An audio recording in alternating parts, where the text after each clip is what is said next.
clinical trial method work, yeah, but your neck may stop turning, so I ain't gonna tell you do clinical trials and shit. Low-key, I kind of regret clinical trials, I'm not gonna lie. I used to do them. I told y'all this. I used to do clinical trials, nigga. Taking fake medicine and shit, bro. That shit is ass. I did 3 of them hoes. But here's the thing, though. 5 days, you make 6 racks. 5 days, 6 racks.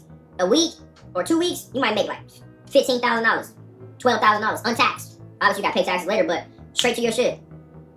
That's the reason why I was doing it, because, like, nigga, I need to go. Nigga, I need some money. But I know a nigga one time, it was a Mexican nigga I was with. I think his name was like Jose or something. I'm rooming with him and shit. This is my first ever one I did fully. You got separate beds, you know, like a private room. I'm watching the finals game.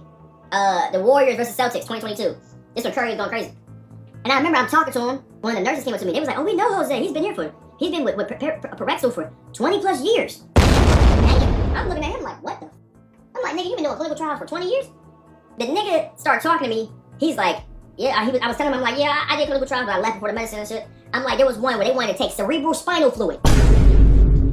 I told the nigga, no. He was like, oh, I've done that before, man. Like, when they take the spinal fluid, you sometimes go, hey, you start twitching. I said, what, nigga, what? I said, what? And he's like, yeah, they take the spinal fluid in my arm, I start twitching. I said, nigga, they was touchy. What? There's some clinical trials that go that serious. They take your spinal fluid, your cerebral spinal fluid. Yes. Which means they take a needle about this big. They lay your motherfucker down, they bend your motherfucker back, and they put that between the bones of your spine. Your T7, right here, your T9 and T7. Go in there, motherfucker. You feel your back crack. They hook it up to an IV and drip spinal fluid, clear spinal fluid. The shit that goes between your brain and your neck and all this and makes you talk and is going through your systems. And get a bag of that shit and then test it. No, fuck no.